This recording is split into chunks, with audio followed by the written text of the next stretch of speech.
Phew. All right. How's everyone doing? I have a quick question to start us off. Wonderful. Um, and this is really, and I won't, it's a two-part question because if nobody has any advice for me, then we'll just move on. But we started an outdoor only class this winter. We just did it for 5 weeks. We had 9 parents show up, 7 of which we hadn't seen since COVID shut everything down. And it was quick. We called it quick and dirty. It was come in, play, tiny circle time, stand around and ask questions for 10 minutes. Parents go home, right? Well, there's so much interest that we are doing it again, outside only, but we're making it a regular ECFE class, hour and 15 minutes, because it's birth to 5, with a actual like parent ed time, not just stand up, ask your question and go. However, this fall, we did as much of our classes outdoors as we could because everybody was really twitchy still about COVID and being indoors. And not all classes, but some classes, I really struggled having parent ed time outside. There's just something about 4 walls and chairs and a whiteboard that makes it more formal. And I think some parents, when you're outside, and of course it was the other problem too is there was nowhere we could separate where the kids wouldn't see us, where it was private. It was either by the buses or it was on the lawn in the parking lot where there were people. It's just kind of into a space. There's really nowhere to go. So we don't separate. But how do you create the more, I don't want to say formal because none of us want to think about parent ed as formal, but you know what I mean? Like this is structured classroom time. This isn't time when just to sit and chat with your neighbor because we're like at a barbecue on the 4th of July. And I'm, my early childhood teacher really wants to do all of our classes as much as possible outside. And I'm just like, can I please bring the parents inside for the other classes that are not only outdoors? So I'm just curious if anybody has any experience with that, because I just really have a hard time keeping it formally structured outside when it feels like a picnic. So we did that in the fall with wide open spaces, the hour and a half completely outside, but we did separate. I had parents bring a chair from home. We definitely couldn't get to a space where the kids couldn't see us.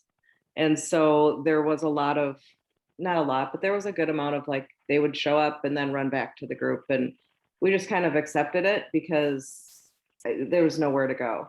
But it worked out well. And I mean, it was definitely more casual parent time because kids are in and out. I just tried to make parents feel like that was okay. And that's what we had. I'm doing it again starting next week. And so I guess we'll see how it goes. They have, in our building, we have an ABE wing, and we have reserved one of the big rooms over there to separate for parent ed if we choose to, or if weather doesn't allow us to be outside. So, I mean, we had a bigger room in the building that we're able to, reserve. So that's what we're going to give a try. But I am going to try to be outside as much as we can. I always followed up with handouts and things like that because we couldn't get through a lot of topic. So, but I mean, I think if you go into it with that attitude, you just kind of have to accept it. Maybe, I don't know. I don't know that there's a better solution. If anybody has one, I'd love to hear it. Well, and I think I am going to post the classroom guidelines outside. That's a great idea. To the fence or something, so that it's like, yeah, we're still, and I didn't do that this fall, just moving and COVID and whatever. So maybe that'll help it feel more like, just because we're outside and sitting in lawn chairs doesn't mean that this still isn't a right classroom time. So I appreciate, Ellen, that you're asking this question and people are giving feedback. I actually have a class that starts, it's an outdoor class, it's 8 weeks, and it starts next Friday from 11 to 12:30. So this is my last Perfect Connections for quite some time. Actually, not next week, sorry. Next week we're on break, then it starts. So I want to tell you, I love my time with all of you, and I cherish you and I value all of your insights, and I will be back. But the other piece is just listening to this with the outdoor, because this is new for us. We haven't offered this, so we don't have even this experience that you've had, Ellen, in the fall. But in my head, before you had even brought this up, I was already thinking about, because we're not going to have the smart board where we often present, an image or something, thought-provoking. I was thinking to have clipboards already set for them and place that in their, they could have it next to them or in their laps, perhaps some scratch paper that makes it a little bit more formal, because they've got something that, it's kind of that the transitional object, right? It's the, how do we bring the inside to the out? And so that's where my mind goes. But I'm so curious to know how everybody else is navigating this because it's new for us and for me.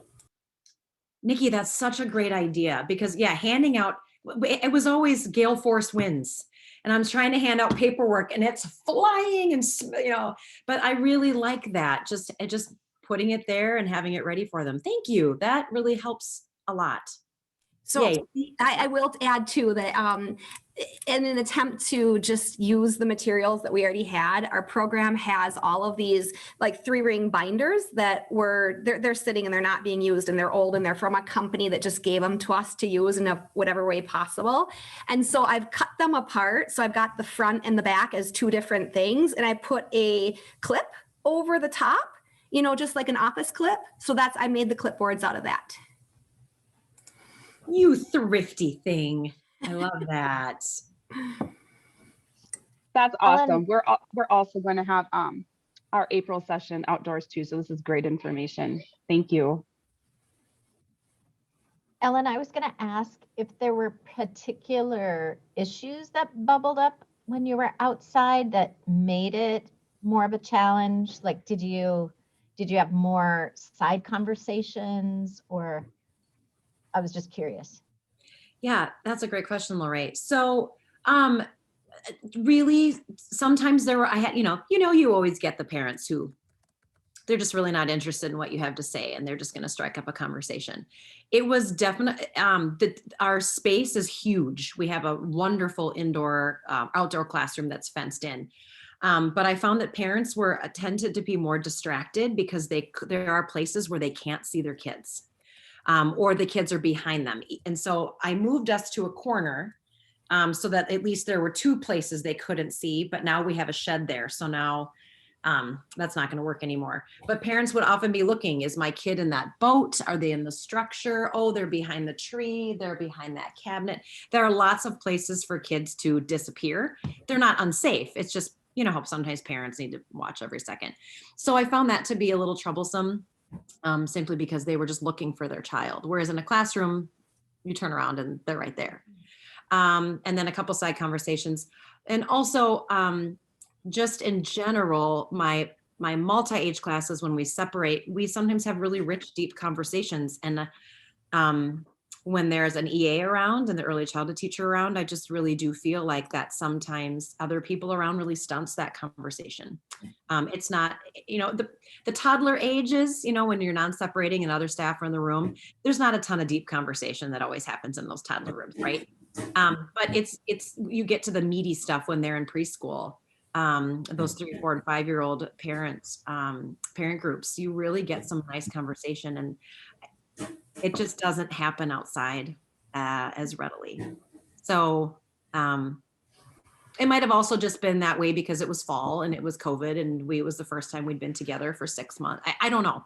But I do just feel like that there is a richness that is lost when there are other ears nearby, which is why I really don't want to do all of our classes outside if we don't have to. It's selfish. I totally get that. Like, I want my parent groups to be awesome.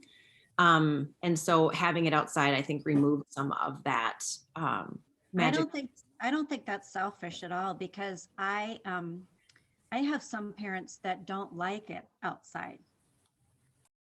Like if even when we've had some nice weather and we just feel like, let's take advantage of this. So we choose to go out in the playground and do some things outside.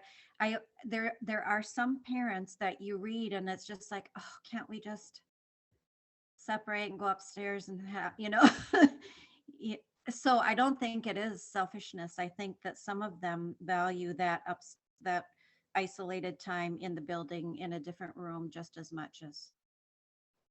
I think you shouldn't, if it were me, I think you should give them options. Not have everything and all, We do a nature class too, but it's a family nature class. And we do it from birth to 5. And we actually, it's only an hour. We don't have parenting, although I'm there.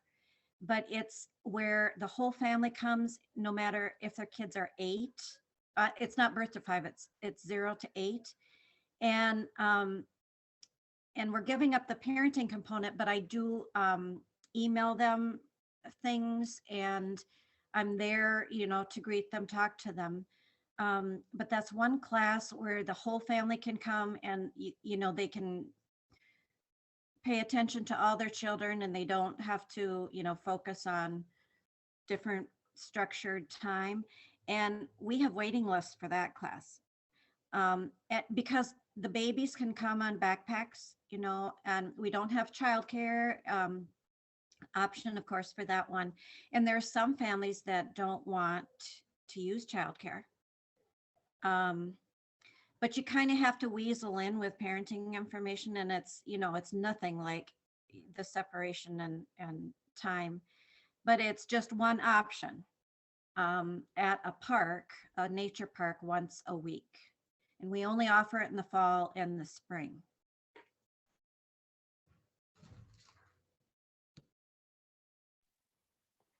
Well, thanks, you guys. That was really helpful. And that just gives me some more ideas. Yeah, you're totally right, Yuji. It just doesn't feel as private, but it is what it is. So, and if we can meet, we're meeting the needs of families who don't want to come inside. And I'm so pleased that we found some middle ground for them. So I just have to kind of let go of my ideal classroom setting. I'll get over it.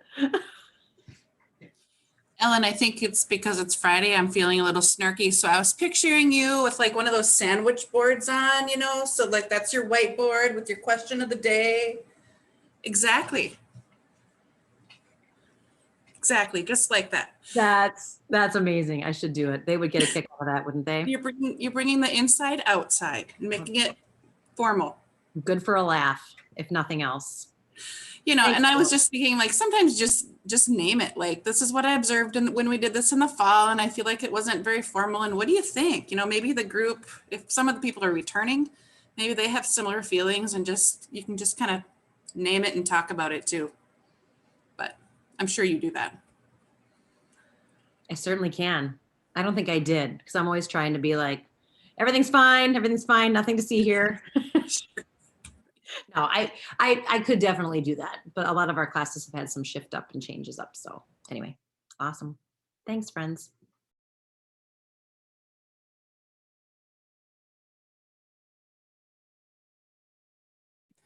I have an unconnected question, and that is if somebody can teach me how to, this is probably a simple one, turn on the captions on Zoom. I have a class that is virtual, and we were trying to figure out the other day how to turn those captions on, and it is enabled in my settings. So I believe I should be able to turn them on a Zoom meeting that I have initiated, but I didn't see a button, and we didn't know if the participants needed to do it on their own or where to find it. So so right now in my, oh, hi, Greta. Hi. Hi. Were you answering Nikki's question? No. Oh, I didn't want to talk over you. Well, welcome. It's wonderful to see you. You look lovely in purple today. So Nikki, in my screen, under the in my little bar at the bottom, right? So I have like participants, chat, share screen, polling and that kind of thing. And then, but then I have, and maybe if I shut the chat, the close, if I close that and I get a bigger screen, it'll make a difference. Anyway, yes. So I actually have one that says live transcript. Do you have that? I see it here on the call that you've set up. The question is when I set up the Zoom call, if I will still see it on the call that I've set up. So I'm going to look. I don't think that I did. And I will figure out why I did not. Now, it could be a license issue depending on what your school district has. I just did a workshop for the Search Institute this week, and they did not have the closed captioning. And the guy who was the tech guy was saying that their license didn't, I'm getting some feedback. Is that me? Ooh, it is me. That is weird. No, I think actually, Greta, your screen keeps lighting up. So maybe feedback is coming through on Greta's. Here, let me mute Greta. See if that makes a difference. Okay. Okay. Anyway, so the tech guy with Search was saying that he hadn't been using it because it wasn't part of the license that they had. Do you know if you have that through the license with your school district? I will check. That's a great question. And I have a feeling that is probably what the underlying thing is, but thank you. I will check on that. And it could be something that your school district does have, but the powers that be just haven't enabled it. So they're paying for it. They just haven't like clicked that switch for it. Yeah, so so on my screen, I have a thing that says live transcript, and then I can start that. Nikki, are you only looking in your settings in the Zoom app? Or have you gone online? Because I have found that there are more detailed settings if you go onto zoom.com through a browser on your computer, and there are tons of settings in there. And it may be a setting that you have to log onto the computer that you cannot do through the app. So check that out too. That may be something. Mhm. Thank you. Yeah. And of course, where's my thing? Where's chat? Here's a link to, yes. And the nice thing too, I've never used it, but when you're done and you get that pop up that like, if you've recorded and then you wait for it to create the MP4 file, or you get the text file or something, you also get the closed captioning file. So you almost get a live transcript. The bad thing, of course, with closed captioning is like here's a good example. When Greta joined and I stopped talking and went, oh, hi, Greta. I don't know if you noticed, but it said, and see right there, oh, hi, Greg. So,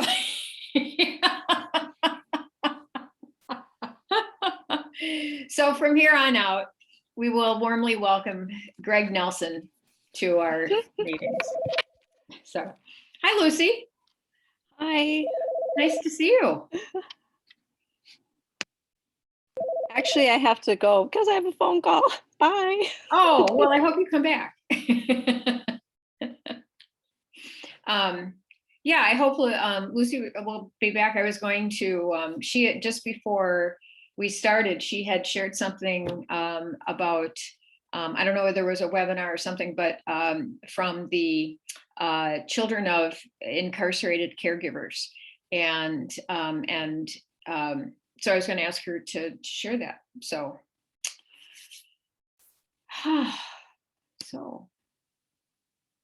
so how oh, I'm sorry, Nikki. So was that okay? Did you have anything else on that you wanted to ask? Okay, good. So how else hi, Sarah. Nice to see you. And Kim, a big shout out to Kim. We haven't seen you in a while. I actually have to say, can you hear the noise? Yes. I listened to like 4 of the connection videos this week, and I said to my director that I needed to be a part of this. So we switched our preschool time around so they can do free play first, so I can be here on Fridays. So this is very valuable. Is there any way the group can help you? And if you can't have your mic on, you can certainly chat. No, I don't know. I feel like I'm starting over again now that it's spring. We've had a couple of big blocks of time off. And so just listening and getting the ideas for how people are coming into the spring and summer is just really going to be helpful for me right now. And just the moral support that we can do this still. How about if we go around and just share an affirmation for each other? And everybody, you know how we talked a couple weeks ago and everybody shared something they were grateful for? Let's all give Kim and ourselves an affirmation. So who would like to start? Greta, I've asked us to share affirmation, just a little affirmation. Oh, yeah, and this will be for Kim, but it'll be for everybody, for Ellen's doing her classes outside. Oh, there you go. And Sarah has started us. We are enough. Excellent. Who else? I'll share the gift of retrospect.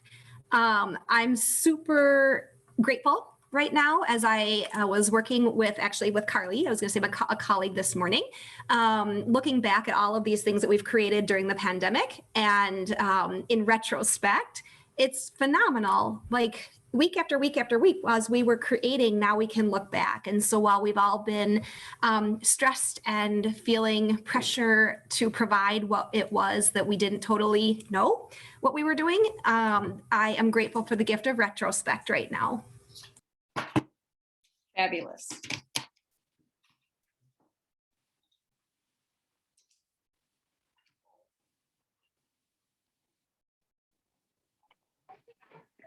Can you guys hear me? Yes. Okay. Sorry, I'm multitasking, making lunch so I can eat while I talk, but I want to piggyback on what Nikki said because the gift of retrospect, had we not had low enrollment in the fall due to COVID, Nikki and I would, previously have never had the opportunity to co-teach a class, but because we both had low numbers, we combined classes. And so there's been 2 parent educators, so we've been prepping together every week. And so in retrospect, it has been an enormous gift. And I can second what Nikki has to say, that we have created some amazing things. And we have also, over the last couple of months,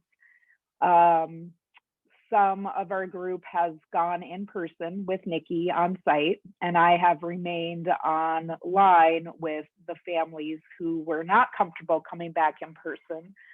So Nikki and I, along with the help of our tech department, have spent many hours trying to make this hybrid experience work, and we finally had some success last week.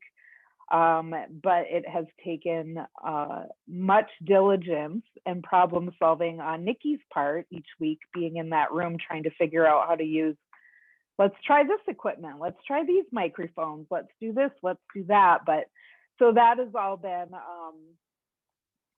I'm grateful for our successes, but historically, we do team meetings, but there's very little opportunity to work with other parent educators on a focused lesson. You know, sometimes we've done that as part of a PLC, but I can honestly say that we've been a dynamic duo. And so we have just created some amazing lesson plans and virtual distance learning experiences for these families. And really, we're really proud of what the work we've done. So retrospect, yes, thank you.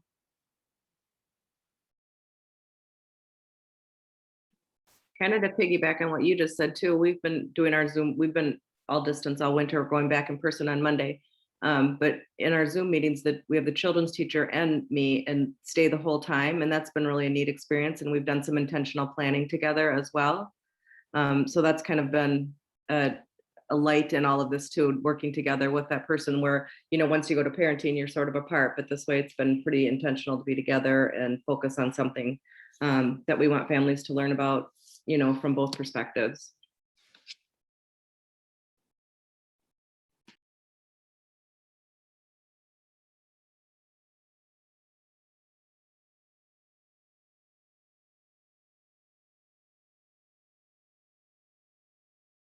did you discover anything about yourself through this past year? And I know I'm sounding researchy and open-ended, but it really, as I listened to this, I'm just reflecting that there's tremendous strength and creativity and resilience, right? From the, I know, yes, from the families, but from the educators to kind of figure it out, you know? But it makes me wonder kind of, like, how do we, when we get through something, sometimes we can reflect and remark on, wow, I didn't know I could do that. Or they say like the old thing about like, God doesn't give you more than you can handle, right? But you do, and then you go, wow, I do have a lot of strength, So, I mean, I'll think about this too, as I pop these questions, just like, well, you haven't even thought about that.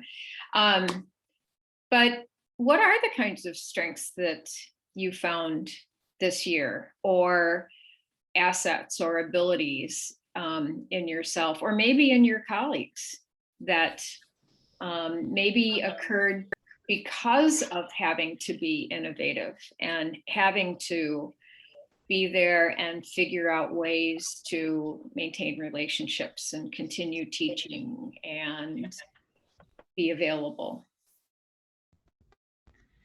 Something as you're talking, Susan, that comes to my mind is we have been in person a lot more than many. And in fact, our community didn't sign up for our online stuff. So we just went to pretty much all in person, not even hybrids. People didn't sign up for them. But we did have to do that in the fall. And so now we're doing a Love and Logic class at a library, and somebody wanted to do it online. And we were able to look at each other, me and my teammate, and we're like, I think we can do this. Okay. It's just that kind of it surprised me. Like, okay, we don't have it perfected. And Nikki and Carly, oh my gosh, I thank you for sharing that, because I think it gives me grace to not have it right when we're starting this new class. But it's like, wow, okay, we've done this. We can try it again in a different way, in a different mode, with a different curriculum, with a different, all different plans. But yeah, the little bit of experience gives a little bit of confidence, I guess, that we can try it. Why not? Right? Why not? So that's what I think of. Yeah, kind of that, why not try? What does it hurt? Because I think that's something that I really hope that we can take with us, because there are so many times when you have an idea and it's kind of met with pushback, like, I don't think that's going to work. But how do you know unless you try? And I think that is loud and clear, that this pandemic has taught us that we just don't know what'll work. And just because it doesn't work one time doesn't mean it won't work the second time. Sometimes you just get, for the longest time, there were no night classes in Northfield. I came from Faribault, which had 4 night classes a week, to Northfield that had 0. Because there was just a lot of other opportunities for little kids to, families to do with their small children. And then, session after session, year after year, nobody signed up for evening classes. And then suddenly there was a big group of moms with babies who were like, we want a baby class. And there were 6 of them. And I was like, okay, I guess we're having a baby class. So, things shift and trends change. And I think it's just really important to keep that flexibility in mind. And yeah, it might not work, but it might also. Yeah, and I was thinking the exact same thing about ECFE doesn't have to be a one size fits all program, and that this is the year of proof that we don't have to do it the same way that our predecessors have done it, and that we've had tons of flexibility in staffing because of our low enrollment to try new things.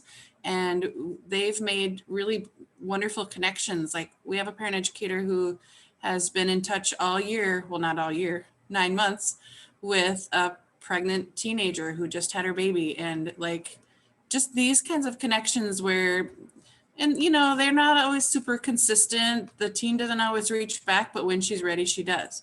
And she just had that baby. And so it's just been a really great year of proving to my staff that we can try new things. And sometimes it does take a year or maybe 2 or even 3 to build a new class.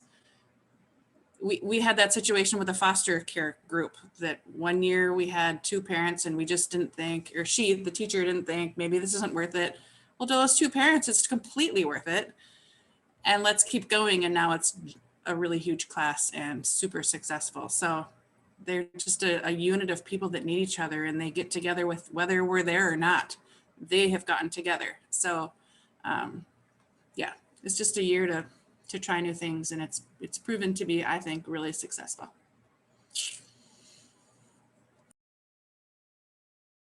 I share this often when I do talks and stuff at the beginning, but I've always liked Linda Darling Hammond is a researcher out of Stanford University, and her area is actually teacher development.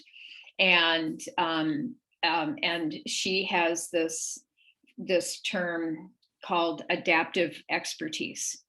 And as you guys have talking, I'm trying to remember the two, but one quadrant is like innovation, and then the other is like practice or something. But basically, if we just continue practice, like we can do that, but we're not very innovative. But if we over innovate, right, but we don't really think about our practice in our area, then we're kind of all over the place and not stable.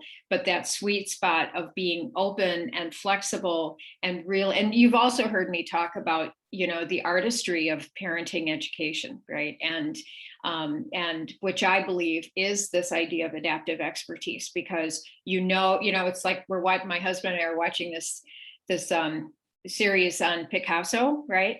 And about geniuses. And so basically, right, they have tools and they know how to use those tools really well. And then they put in their genius and their innovation to create something amazing, right? And so anyway, I just listen to you all, and it's just like, you're all, I really hope that like you embrace the idea of being an adaptive expert, because that's what this year really has taken, is to be open to that innovation. That said, we must note Lorraine's comment about being tired, and which is the flip side of working so very, very hard to keep up. So thanks for sharing that too, Lorraine. That's reality.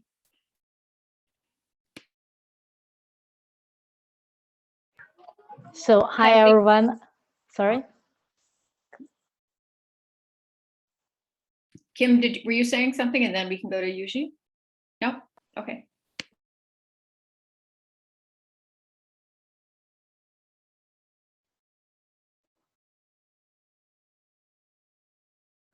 Whose turn, Kim or I? Oh no, you go ahead. I went to Kim's. Okay, yeah. Oh, okay, thank you. I just want to take this opportunity to say thank you to Perfect Connection and everyone in this group. Just so awesome. This year to me is very special. I moved to a new place and I started, as a new parent educator in a new place, and started from online teaching. It was just almost like in the beginning, I couldn't imagine how I could do it, right? And I had no idea. I never observed. I observed classroom teaching a lot at ECFE. I never observed an online teaching. So, I made it, and actually I made it really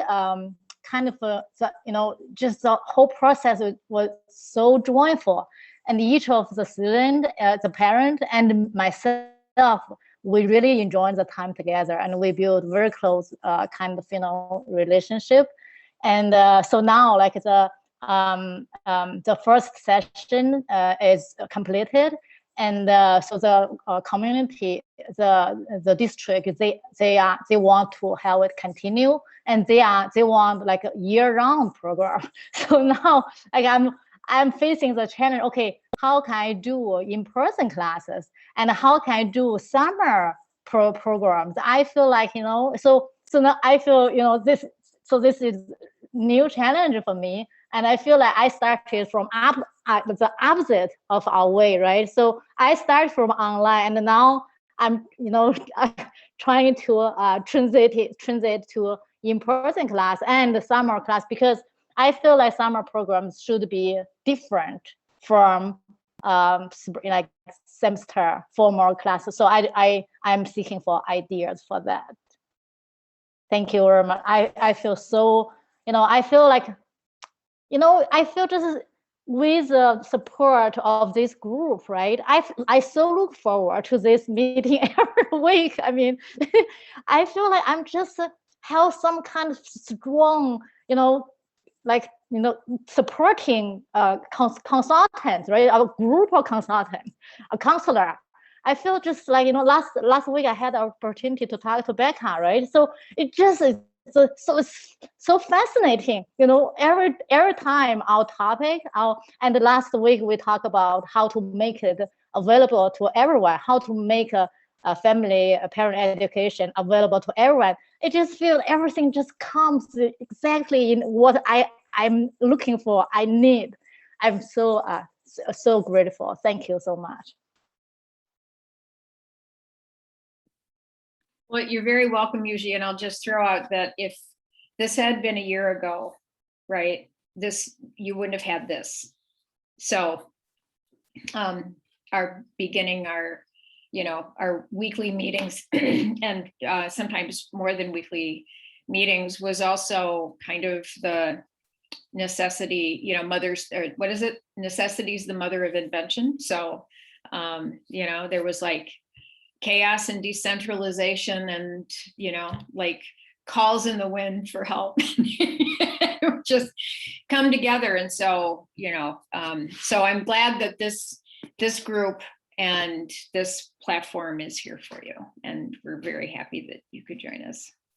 So I'm loving reading some of your comments too. And the advantages to parents. Partly what's interesting to me is, again, sort of, slipping into the research pieces, there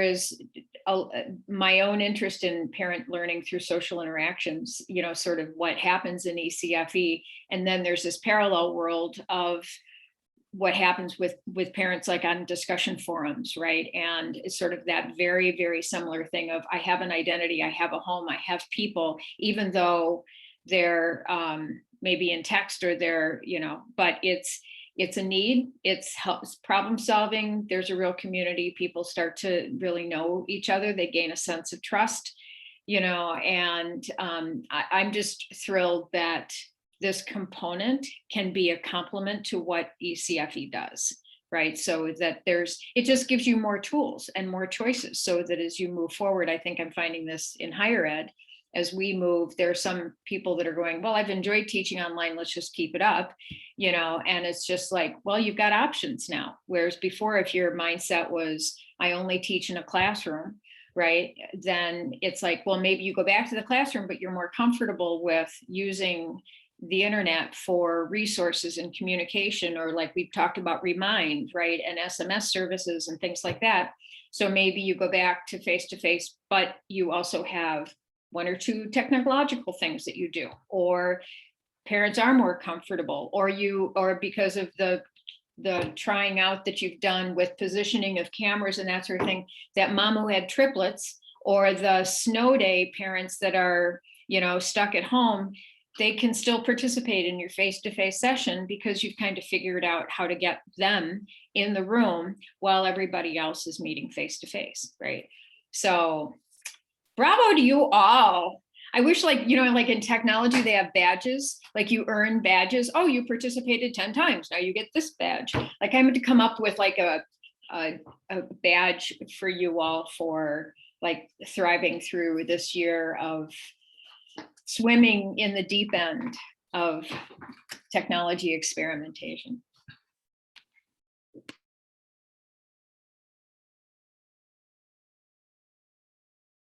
We all get crowns.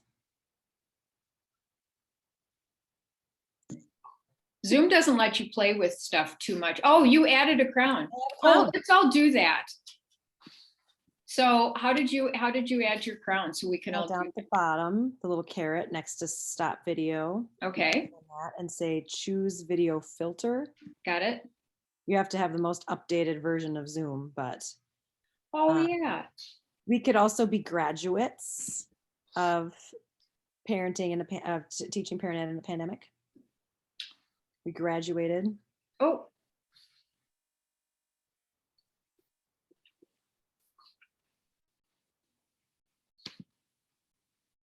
Oh, there's mine. Yep. Where's the crown? Oh, there's the crown.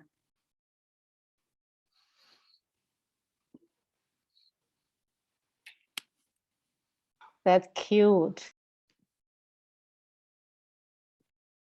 So I will share something. I had a mama and mom, dad, little person, and their baby come yesterday to class.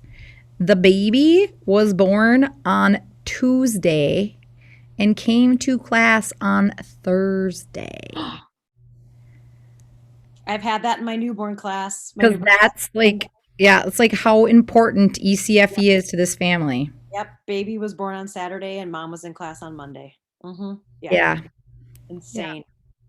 Yep. Like that's her support system. So Sarah, I had a brand new family, 2-week old, and they didn't know anything about us even yet, and Okay. it speaks to the need for the want for something. Yeah. You know, I can guarantee them. Yep. Yep. And that's where you know they're coming for the parent connection. They're not coming for their child to do an activity. You know what I mean? Yeah. I that was me when my daughter was born on a Monday, and I was there for ECFE on Thursday. Pretty much home from the hospital one night. ECFE the next day. Sarah, was I in your class when you brought, which program did you attend in St. Paul? Me? Yeah. I was at Crossroads Elementary with Jill Griffin. Oh, okay. All right. I must be thinking of another mom that was at Highland Park when I visited, and yeah, and then she brought in her baby, like newborn, because it was almost like bringing a puppy into the classroom, because like she was surrounded by people who all wanted to see the new baby and had like been part of the baby's life before the baby was born. So of course this was a natural extension. Yeah. Yep.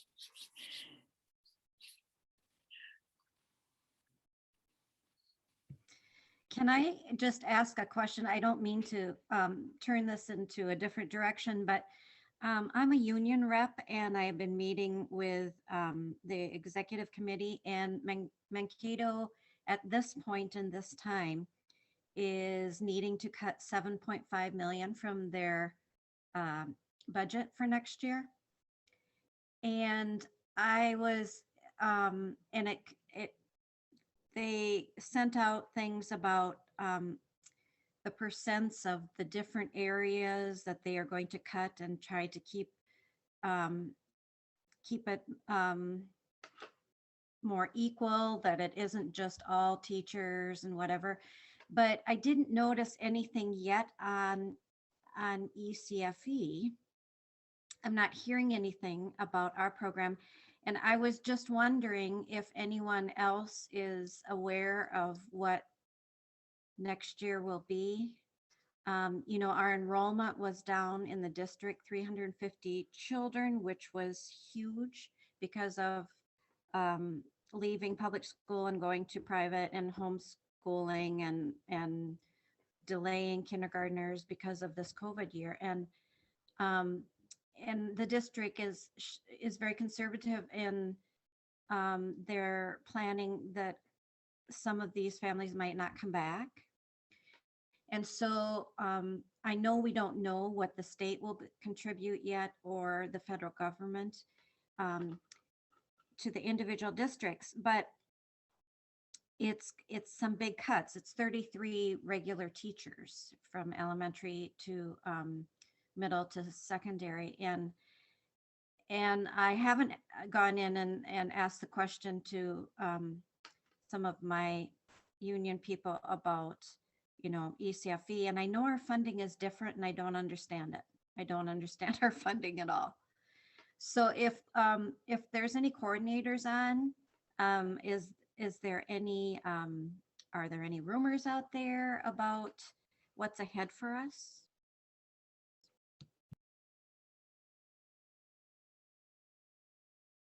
I mean, I'm a coordinator over here, I guess. Things that I, keep in, I try. No rumors for this next year. The budget's too, they have a surplus. Can't get rid of us this year. So I haven't heard anything negative towards ECFE, early childhood at all. So I was worried about that. I asked my community ed coordinator too, like, because he's really in the know stuff. So want to make sure, not that we shouldn't like bang and drum and get all crazy. We should anyway. That's just what we should do. But like, yep, no, I haven't heard anything.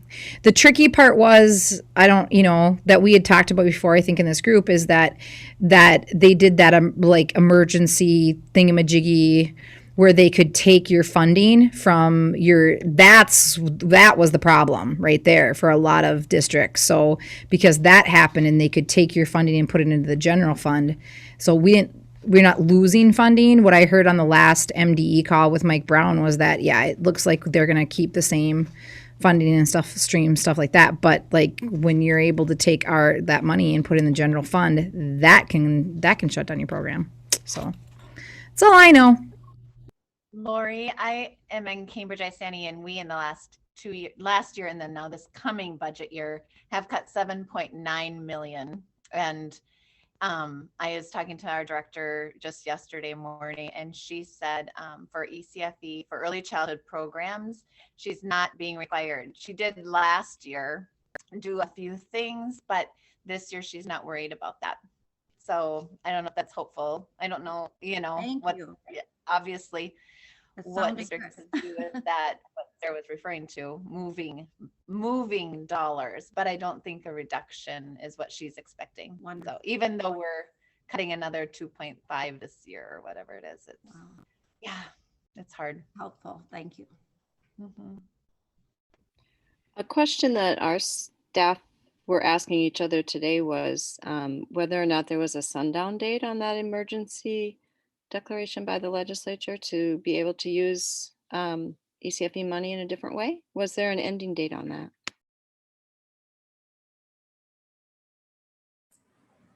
Yes, I believe so.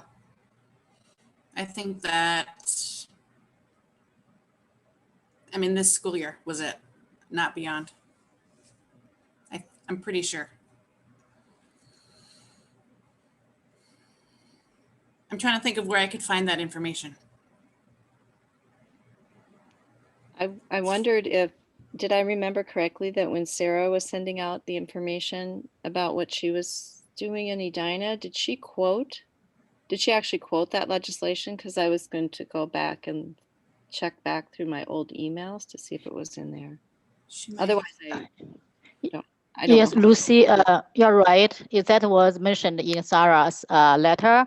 It says the legislator the policy change allowed the district to use ECFE fund for other programs.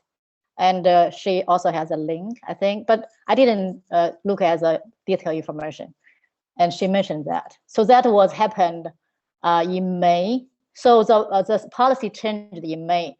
And then Edina got their $500,000 fund from the state, and then they fired the 5 educators in August.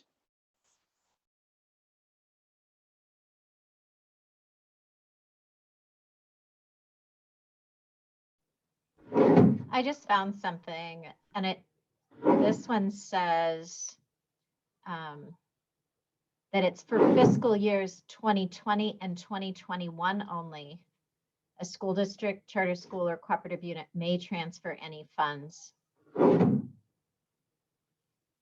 So it may have been the end of 2020 and then this 2021 school year, right? But it doesn't say 22, so I'm trying to figure out how to get the link.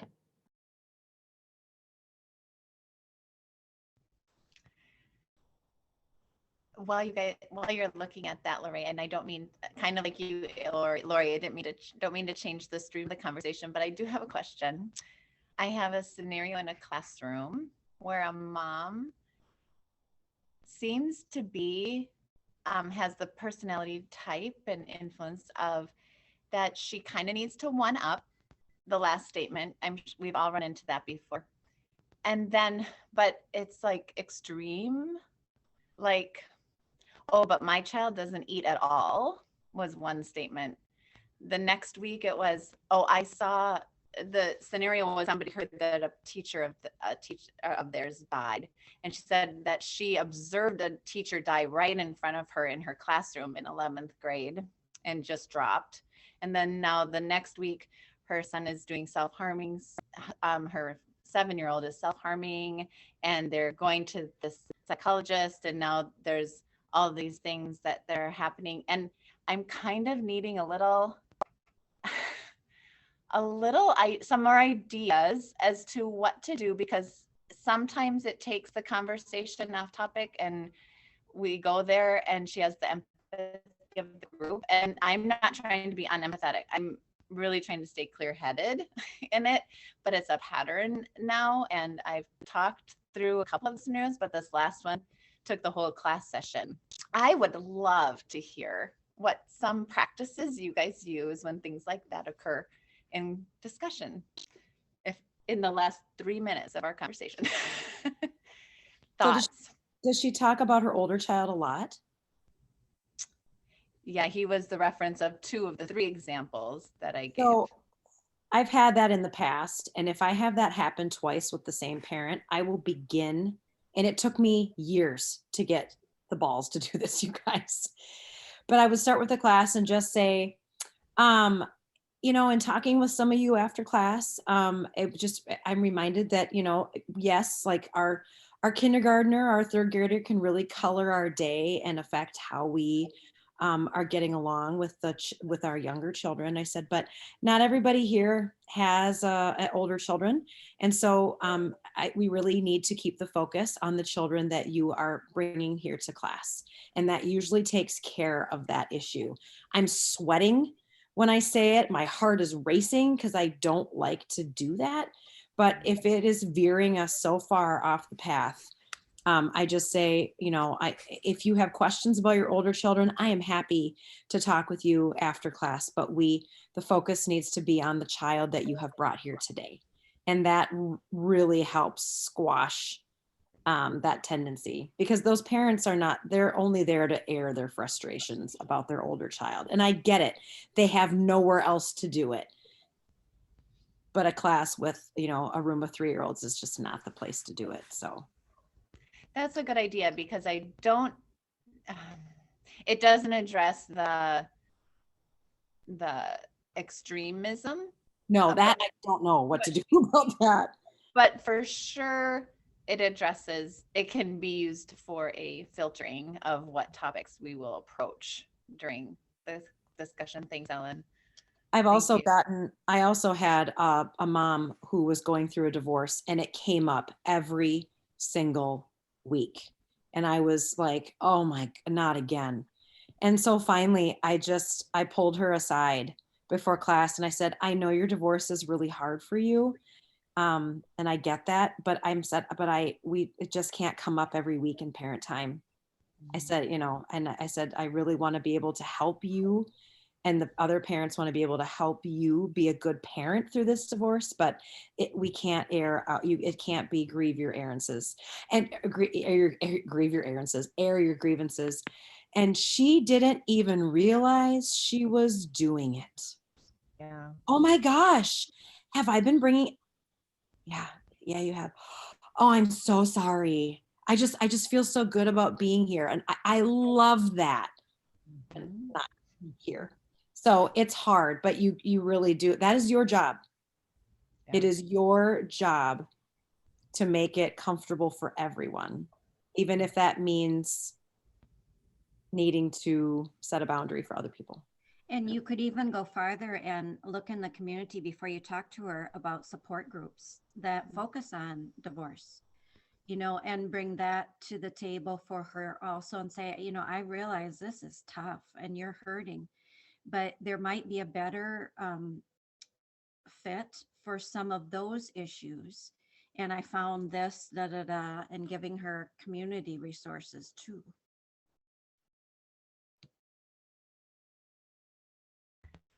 Thank you, Lori. Yes, and thank you, Carly, for your conversation, your reference there in the chat as well. Yeah. Can I share a comment, Greta? Or What was you have that? a little more time?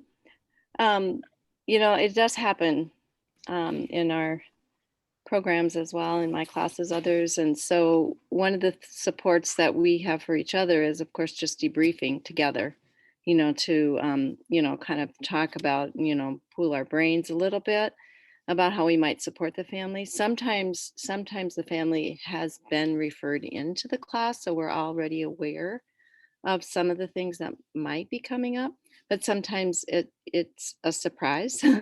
um, we, especially this year, we've had more time to perhaps go one-to-one, you know, so if something is happening in the group, one of the ways to, you know, to support the family is to offer an opportunity to come in at a different time or do lots of phone calls, you know, those kinds of things, if that's in your schedule and if you have that time, you know, to do that. We also have some of our teachers are actually set up for one-to-one time. So we often work as a team. So if somebody's in the group setting, they can be served one-to-one, you know, in another way as well. So we've done all of those things. We also, not this year, but in past years and hopefully renewing next year, we have what we call our Way to Grow groups, which we are referral only. So sometimes families will start with us in Way to Grow.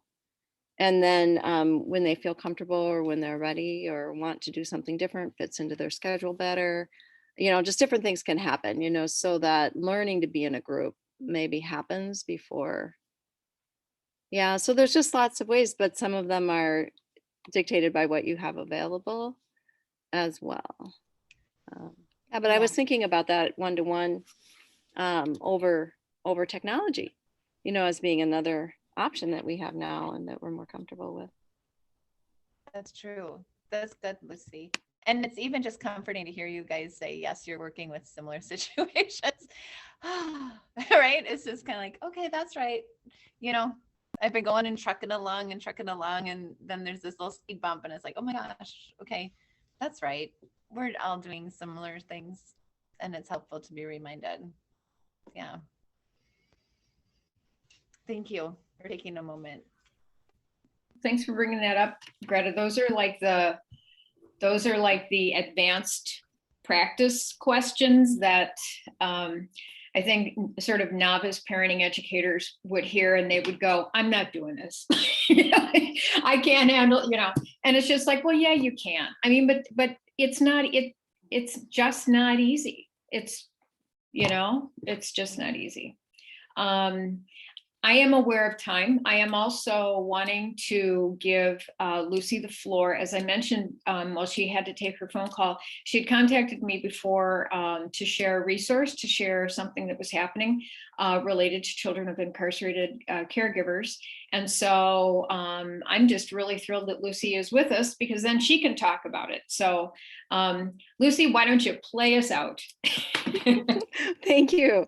Actually, I shared it with Susan. This is something that came to me from a group in the Twin Cities called Children of Incarcerated Caregivers. Is anybody aware of that group? Oh, yeah, I've got a, you know, so in St. Cloud, we had our Inside Out coalition, which was for families impacted by incarceration, but this is Children of Incarcerated Caregivers, and they are Twin Cities, so they're more local to many of you. And they had, I'm not quite sure how I got on their email list or got contacted and put myself on their email list, but they recently had an open house virtually. It was this Wednesday morning, but I wasn't able to be on it. But then I got the link for the recording of the open house. So that's what I sent.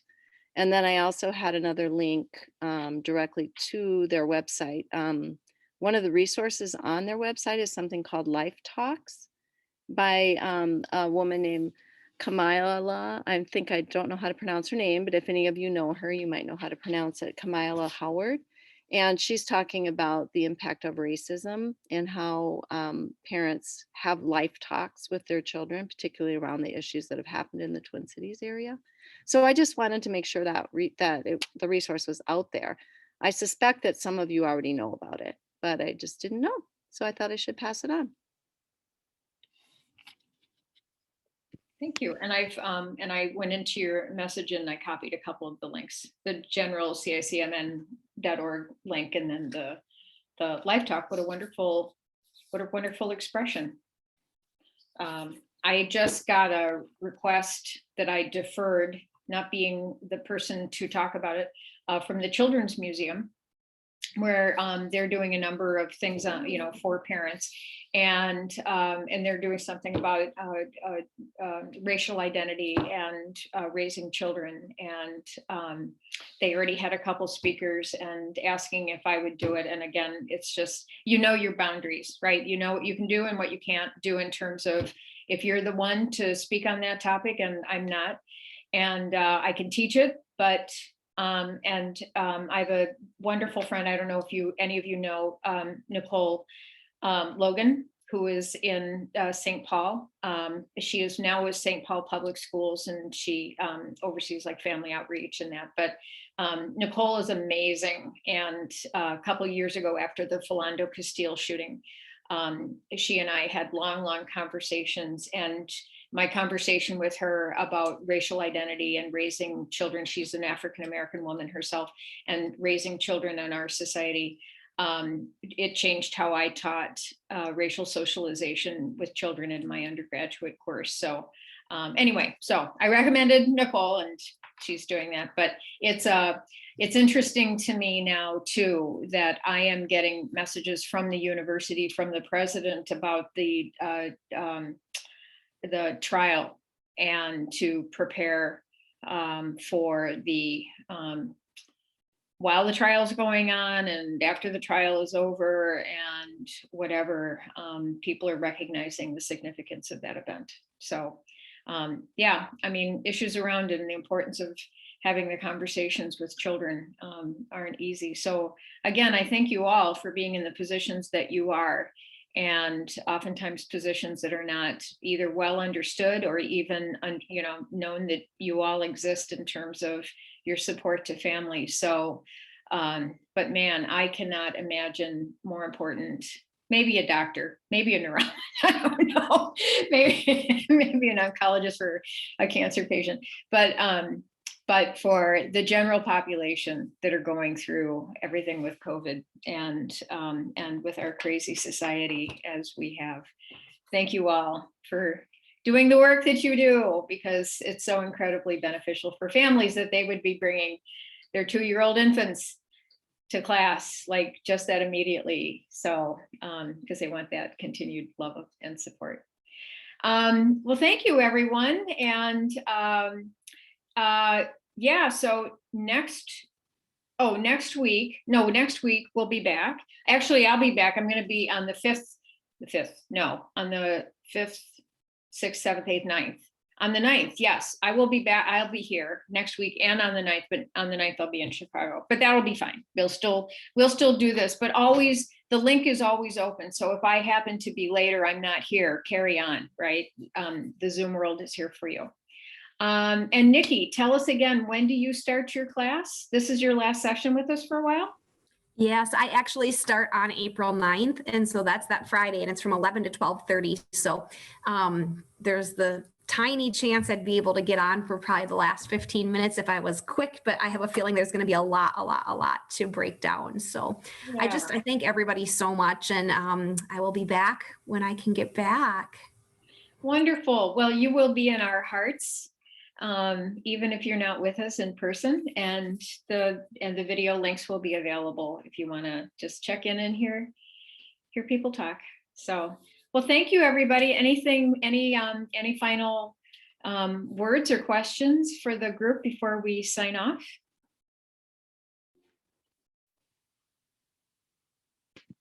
Okay. Well, thank you, everybody. And go Thank find you. that crown Bye-bye. and wear it with pride.